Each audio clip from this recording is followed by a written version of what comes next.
Sylvain Pili, êtes-vous prêt à faire le point? Tout à fait prêt. Vous êtes le directeur général de la librairie Galerie Congo, qui est maintenant une institution parce qu'elle existe depuis bientôt 10 ans. Est-ce que vous pouvez nous expliquer ce que c'est, justement? C'est une petite librairie. Je dis petite parce qu'elle n'est pas très très grande, hein, vous avez pu le voir. Et pourtant, elle est grande par son talent. On ne peut pas dire la somme des talents qui s'y retrouvent chaque année. Et chaque jour aussi, d'ailleurs, à Paris. Elle est située donc à Paris, rue Vaneau, dans le 7e arrondissement. Et elle a la particularité d'être finalement la librairie la plus africaine, si j'en juge par ce que j'entends à gauche et à droite, de Paris. Comment vous avez fait pour avoir un lieu comme ça où vous retrouvez à la fois les intellectuels, les écrivains, les auteurs? Parce qu'en fait, c'est une librairie, mais c'est également une galerie, puisque c'est pour ça que c'est comme son nom l'indique. Hein. Vous en profitez également pour promouvoir, je crois, les artistes africains et pas que les auteurs. Comment vous avez fait pour devenir la librairie la plus africaine de Paris? Alors, c'est historique, effectivement. Moi, quand j'ai pris mes fonctions, c'est-à-dire l'année dernière, en 2015, fin 2014, début 2015, effectivement, on m'a présenté cette librairie comme étant une librairie vieille de 6 ans déjà à l'époque, elle avait déjà 6 ans, et qui avait pour particularité d'être d'abord une galerie, qui avait pour objet de présenter des objets d'art, des masques du bassin du Congo, des figures, des sculptures aussi, de certains auteurs du bassin du Congo. Et puis, accessoirement, le livre aussi est venu s'insérer dans cet univers, j'allais dire, de galeriste. Et progressivement, et par je ne sais très bien quel mécanisme, le livre a pris le pas et il a même pris le dessus. Autant dire que la galerie, finalement, s'est un peu effacée au profit du livre, qui était peut-être plus dynamique parce que les auteurs congolais en particulier écrivent énormément. Donc beaucoup de sollicitations de la librairie Galerie Congo pour le coup, et non plus la Galerie Congo, parce que les gens l'appellent encore Galerie Congo. Et donc elle est devenue librairie Galerie Congo parce que les auteurs, notamment les moins connus, qui ont du mal à trouver un éditeur, venaient très facilement là pour se faire éditer, soit directement par des éditeurs qui trouvaient sur place, soit par le biais de rencontres qui pouvaient se créer, se nouer donc avec d'autres auteurs qui rencontraient sur place. Donc en gros, finalement, c'est devenu la librairie des auteurs du bassin du Congo. Et puis je pense que de fil en aiguille, elle a commencé à prendre ce rôle très au sérieux, à organiser des tables rondes, des tête-à-tête avec des auteurs sur place, à faire des animations culturelles. Enfin bref, son activité s'est diversifiée à un point tel que finalement, c'était devenu le carrefour, j'allais presque dire, de la culture et de l'art à Paris, pour ce qui concerne en tout cas les auteurs du bassin du Congo et de l'Afrique aussi, dans une certaine mesure. J'ai envie de vous demander s'il y a des auteurs comme ça, justement, des talents qui ont émergé grâce à l'exposition que leur a donnée la librairie. Je pense que oui, incontestablement, mais alors dire grâce à l'exposition que leur a donnée la librairie, c'est peut-être un peu prétentieux, enfin non, enfin en tout cas de notre part. Je pense qu'ils ont aussi leur talent, mais incontestablement, la librairie leur a donné une visibilité, aussi, ne serait-ce que dans le milieu des amoureux de la culture et de la littérature africaine, qui venaient là, qui les découvraient là aussi, et qui n'est pas négligeable. Et puis chaque année, il y a un rendez-vous important qui n'est pas négligeable non plus. La librairie Galerie Congo a le devoir d'organiser un stand qui s'appelle le stand des livres et auteurs du bassin du Congo. Ce stand s'est fait remarquer au fil des années. Depuis 6 ans, donc bien avant mon arrivée, hein, moi je n'ai fait que perpétuer ce qui existait déjà, peut-être en y apportant une touche aussi personnelle ou de créativité, enfin en tout cas une nouveauté. Mais ce stand existait évidemment bien avant, donc il a grossi, il a commencé, il n'a cessé de prendre de l'ampleur. Et au jour d'aujourd'hui, on est quasi condamné à continuer à le faire, parce que le public est demandeur, parce qu'il a un succès certain sur l'espace même du Salon du Livre. Et on peut le remarquer d'ailleurs cette année et encore l'année précédente. La fréquentation du salon dans son ensemble était plutôt en baisse, mais pas celle du pavillon Livres et auteurs du bassin du Congo, encore cette année avec Brazzaville et Pointe-Noire, les villes invitées. Ville invitée, c'est un statut particulier? Je crois qu'on peut dire que c'est un statut particulier, effectivement, que nous n'avons pas volé. Hein. C'est un statut particulier Parce que je pense qu'au terme de 7 années de participation, ou en tout cas de 6 ans de participation sans discontinuer au Salon du Livre, les organisateurs du Salon du Livre ont pensé qu'il était temps peut-être de reconnaître au Congo-Brazzaville, en tout cas au stand du bassin du Congo, cette particularité, cette créativité qu'il a cessé de montrer tout au long de ces 6 années, ne serait-ce que par la qualité des programmations, la qualité des interventions, des tables rondes, des conférences qui sont organisées sur le salon, mais aussi, surtout, à cause de la créativité des auteurs. C'est un stand innovant, très inventif, et qui, de ce point de vue, a suscité probablement l'intérêt des organisateurs pour l'ériger, pour l'élire comme stand à l'honneur. Et nous avons pensé, de ce point de vue, qu'il était intéressant de mettre Brazzaville et Pointe-Noire à l'honneur. Non pas Brazzaville contre Pointe-Noire, mais Brazzaville et Pointe-Noire à l'honneur, parce que ce sont les 2 principales villes de la République du Congo, et qui chacune d'elles regorge de talents au pluriel, notamment en matière de culture, de littérature, et qu'il était bon justement de profiter de cet événement pour communiquer autour de notre ville, autour de cette symbiose et de cette créativité qui existe justement dans ces 2 capitales.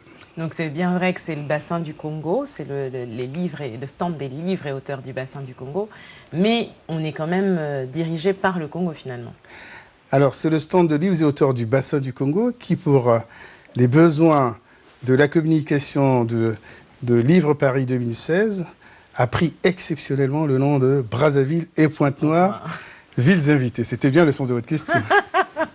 Très bien, donc on n'exclut pas les autres villes, mais on a mis en lumière ces 2 villes-là. C'était un parti pris très bien. C'était un parti pris, comme on aurait pu prendre Sibiti ou Muyundi, enfin je ne sais pas, mais en tout cas on a pris 2 villes du Congo-Brazzaville qui pour le coup étaient quand même les villes capitales, ce qui n'était pas non plus dénué d'intérêt parce que ça permettait aussi au public français, d'une part, notamment de ceux qui ont connu le Congo, qui ont vécu à Brazzaville, et puis aussi non français d'ailleurs, ceux qui ont vécu à Pointe-Noire, de revenir aussi vers nous pour venir redécouvrir cette ville qu'ils ont connue, et puis aussi pour les Congolais qui sont en France, qui sont originaires de Brazzaville ou de Pointe-Noire, qui ont vécu, qui y sont nés, de revenir redécouvrir leur ville à travers ces auteurs, à travers ces récits qui étaient contés d'ailleurs avec beaucoup de sagesse et de brio par certains auteurs comme Jean-Luc Akaevi qui était présent, comme le conteur Kinsa, ou bien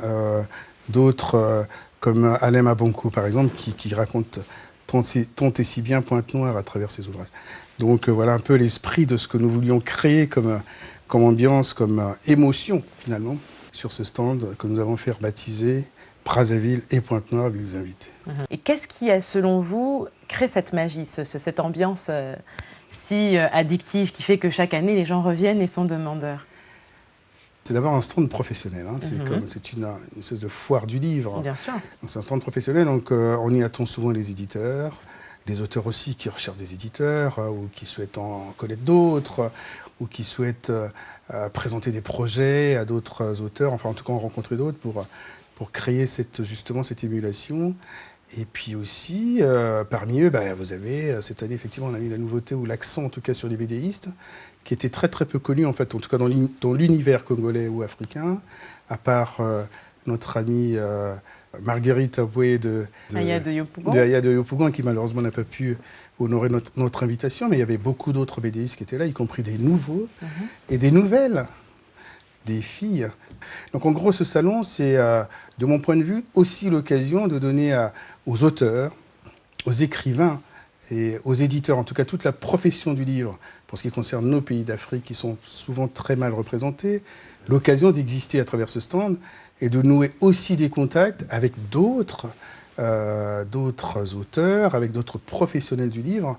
Et le fait de les mettre comme ça à l'honneur, très très haut, fort, les porter, d'ailleurs envoyer que eux, au milieu de ce stand vert énorme, en plein cœur de ce salon du livre, sur 55 000 mètres carrés, on avait un stand qui attirait l'œil à des centaines, à des dizaines de mètres. Allez, n'exagérons pas.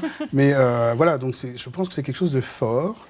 Et c'est ça, cette magie dont vous parliez, que nous voulions justement mettre en exergue pour montrer au public qu'il existe aussi une littérature africaine qui est intéressante et qu'il faudrait connaître. Alors, une des particularités également cette année, ça a été la place que vous avez accordée, donc vous le disiez, aux jeunes auteurs, aux jeunes BTistes, mais aussi aux jeunes lecteurs, avec l'arrivée notamment d'un groupe de jeunes qui est venu de Brazzaville. Vous pouvez nous en parler un petit peu?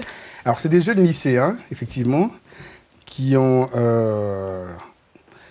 été choisis à l'issue d'un concours qui a été organisé grâce à l'entregent, je dirais, de la Fondation Kalissa Ikama, qui d'ordinaire travaillait plus sur les questions de santé, puisque la Fondation Kalissa Ikama a été créée, je pense, en mémoire d'une jeune auteure, une jeune fille de 13 ans qui était, je pense, la plus jeune auteure qui a écrit un livre au Congo-Brazzaville et qui malheureusement est décédée quelque temps après d'une leucémie. Donc son père avait eu la bonne idée de créer une fondation en son nom et cette fondation s'étend aussi aujourd'hui à la culture.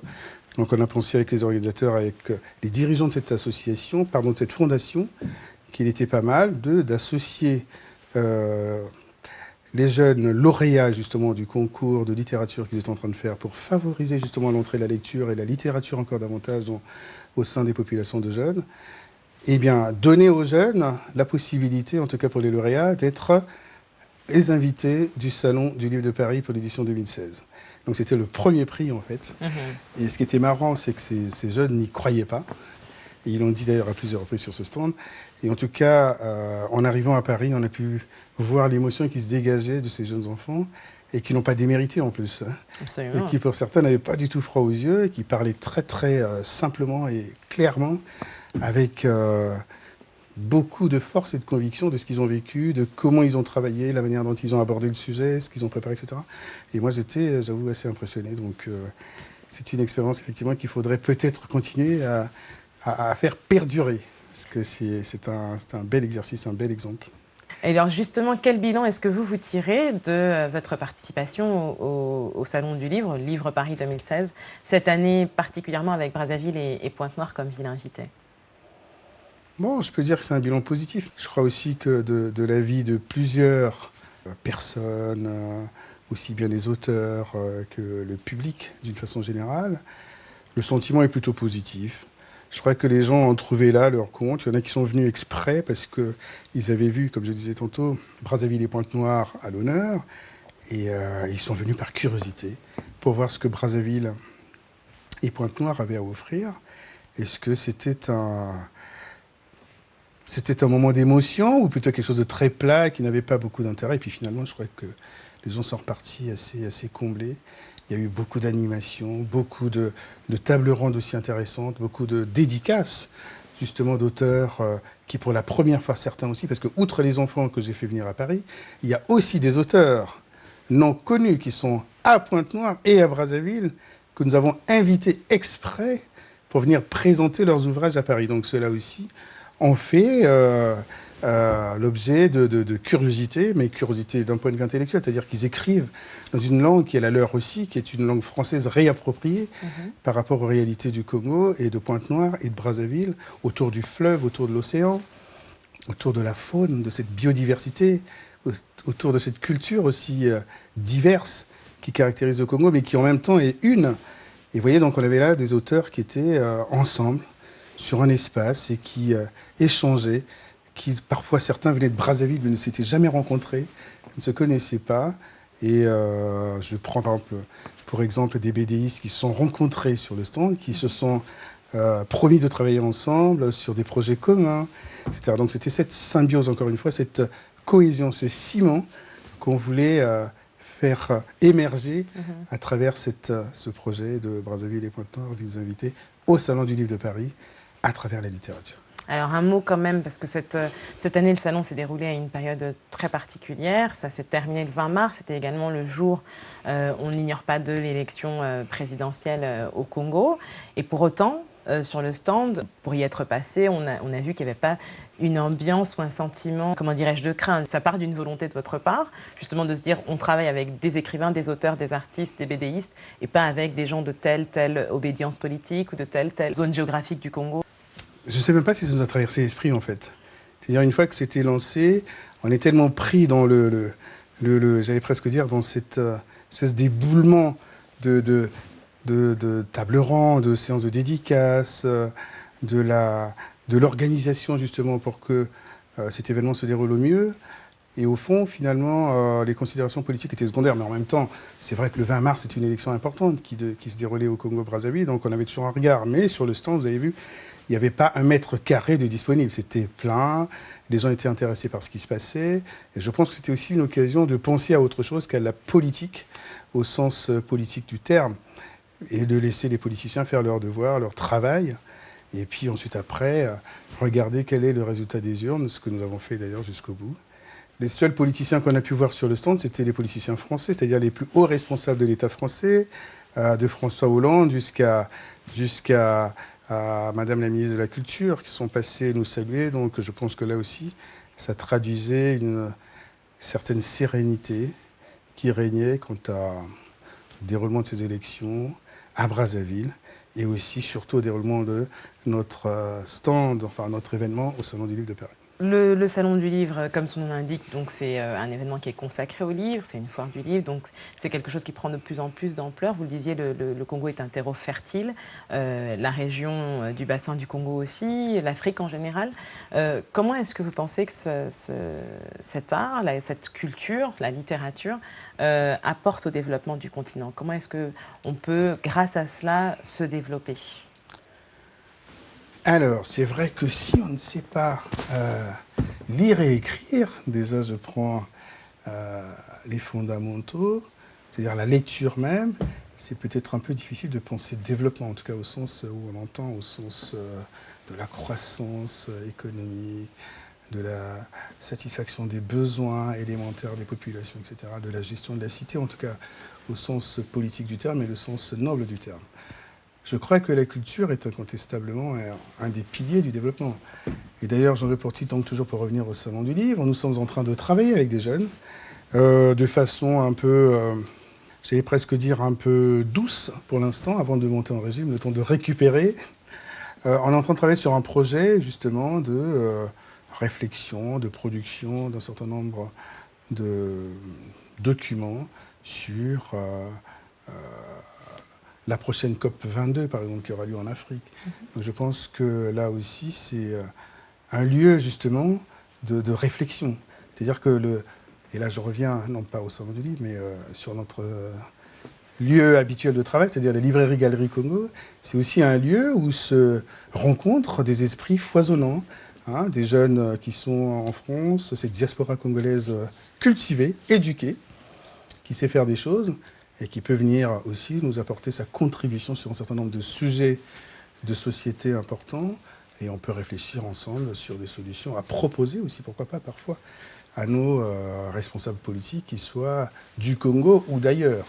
Et d'ailleurs, pour revenir sur ce projet de publication, je pense qu'il essaimera non pas seulement le Congo, mais d'autres pays d'Afrique aussi, puisque l'Afrique sera donc l'hôte de la COP 22. Si vous êtes d'accord, nous allons donc poursuivre avec notre séquence en pointillé.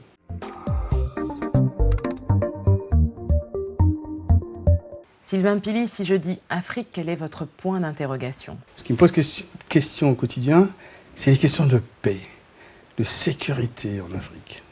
Comment faire pour résoudre ces questions de façon définitive?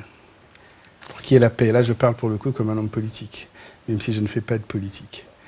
Mais je suis concerné en tant que citoyen. Je voudrais qu'on me réponde comment faire pour qu'il y ait la paix, qu'on vive dans un monde apaisé. Mais c'est vrai aussi en dehors de l'Afrique.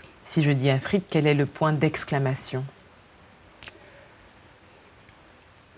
Que d'intelligence.